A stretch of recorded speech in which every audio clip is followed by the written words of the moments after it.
these will go down, and we're going to talk about how to negotiate those prices down to get the best possible prices. And again, enamel pins.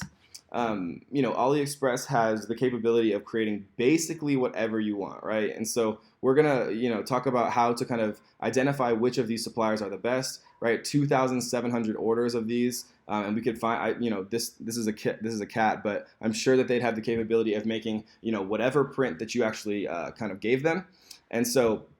Yes, the products would be easily available from a supplier. Are products in demand in this chosen market, right? We'd be able to use Google Trends and a couple of other different sources to see, the exact search volume that people are looking for from a buyer perspective related to our niche, which we'll talk about later, right? Are people willing to pay for the product in this chosen niche? 2,700 orders, a lot of orders, thousands and thousands of orders on all of these different things. So we do know that people are paying for enamel pins, especially if you're doing kind of your research correctly as to what niche to get into and things like that. Do you have an interest in this product? Yes, I absolutely love MicroPigs personally, so I do have an interest in this product. It just makes things easier, right? If your interest is in making money and you find a niche that you've proven to work, and even if it's not what you're hugely passionate about, earning passive income so you can do what you're hugely passionate about is one of my passions, right? And so, I always suggest that people have some interest, but if you find a killer niche and it's not the most interesting thing in the world to you, don't ditch it just because of that.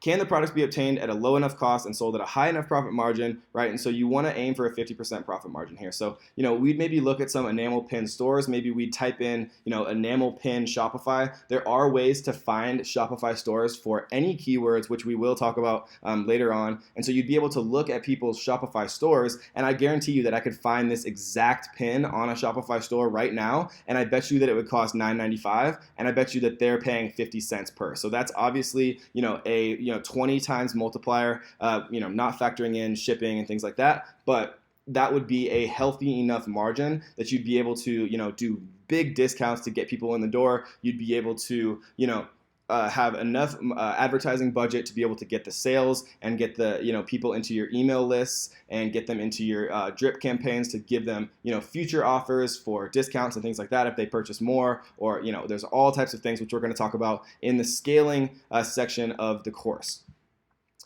Could you leverage into a brand or create an informational digital product for the niche product, right? And so absolutely you could leverage an enamel pin collection into a brand, right? You could call it like pins for like winning pinning or whatever, it doesn't matter, right? Like I just thought of that in 1 second. Pins that win. You could easily make that into a brand. And could you create digital products for the niche product? This is one that I just personally like to consider. This isn't like a necessity by any means, but if you could create a digital kind of product for it. So let's say you could launch a YouTube channel all about enamel pins, right? How to make them, the best uses for them, how to take care of them, your favorite or the rarest ones you found or whatever, right? So if you can kind of form a following of people who are interested, or maybe a Facebook group about it or whatever, it helps immensely in forming a brand. Is the product a temporary trend, right? So the best way to look at this is just Google Trends, which we'll talk about later on, to see whether or not people are interested in enamel pins all year round, or whether they're only interested in enamel pins like maybe only during Q4 or during December or things like that.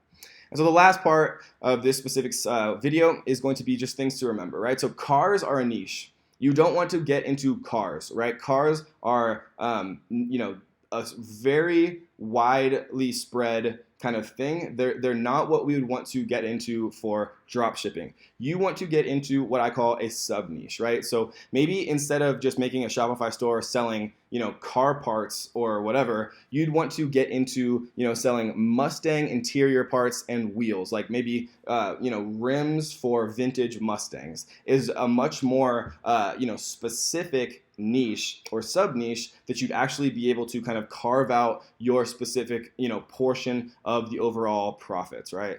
Again, stay away from commodities. We talked about this before. You're not going to be on Shopify selling toothpaste or toothbrushes or toilet paper. Maybe you could sell novelty toilet paper with like Donald Trump's face on it. And no offense to anyone who likes Donald Trump, I'm kind of indifferent. But toilet paper, novelty toilet paper actually is kind of a large seller. So I've seen Hillary Clinton on toilet paper, I've seen Justin Bieber, I've seen Donald Trump, and I've seen those selling a number of different reasonably high volume on Amazon. So toilet paper would be a no, but maybe novelty toilet paper would be a yes. Similarly with toothpaste, right? I've seen, Tom's did a great job of carving out kind of the organic toothpaste niche in the toothpaste realm. And so, stay away from just generic commodities, but that doesn't mean that you couldn't do it if you get creative, right? It's all about utilizing your own abilities, your own experiences to kind of get creative and create, carve out your sub niche in these larger niches, right? So higher ticket products usually have higher profits, right? There's less orders to track. There's less help desk and customer service issues, right? So the more expensive that we can have each individual product, it's kind of the better.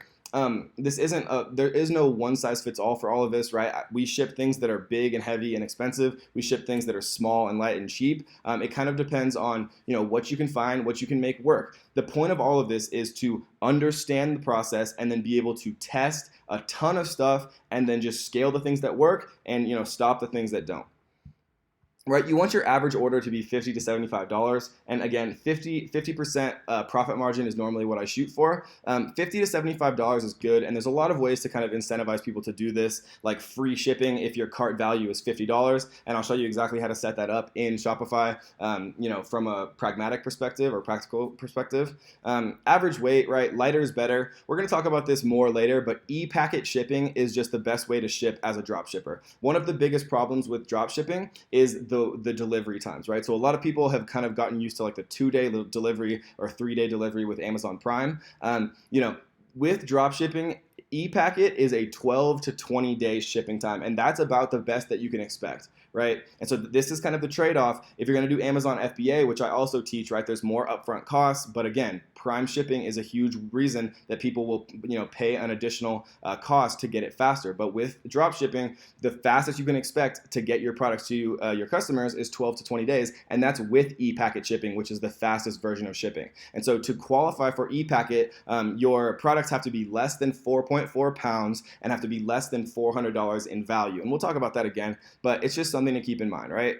And so the more random, the better. So we're talking about, train horns, specialty Christmas ornaments, maybe like they're, rude Santas with like his middle fingers up or something for like the messed up people out there like me who have weird senses of humor. Halloween costumes is a good one. Specialty items like, random flags, obviously not the American flag. That's very easy to buy, but maybe like if people wanted, like a Estonia flag might be a little bit harder. So I've seen, specialty stores and Shopify stores that sell things like that.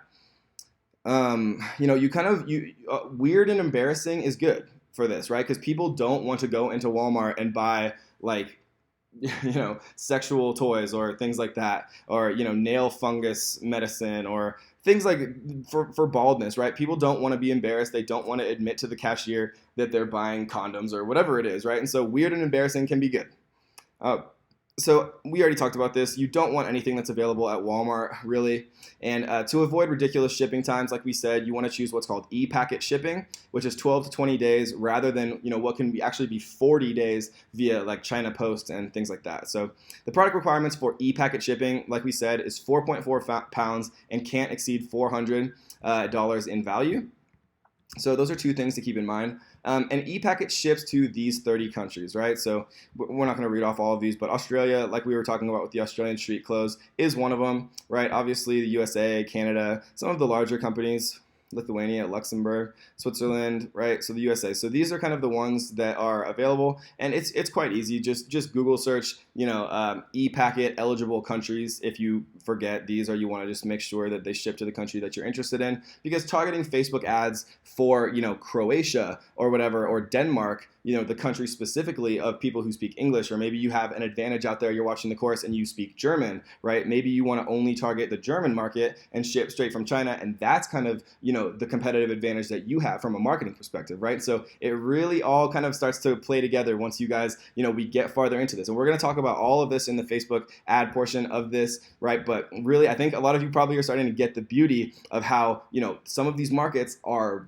very less competitive, or so much less competitive. The ad costs are much lower, right? And it does not make a difference. You can ship these enamel pins to Germany for the exact same price as you can ship them to the USA, right? So this is not all to the USA. You can ship to any of these countries very quickly, kind of all in the same way. And so it's really, the beauty starts to kind of work together when everything's iterating. You're only advertising to Estonia because maybe you speak the language, or maybe you're only targeting people in Estonia that speak English, and they also like, the popular enamel pin companies. And so really, I think a lot of you are probably kind of starting to get excited. I'm obviously excited.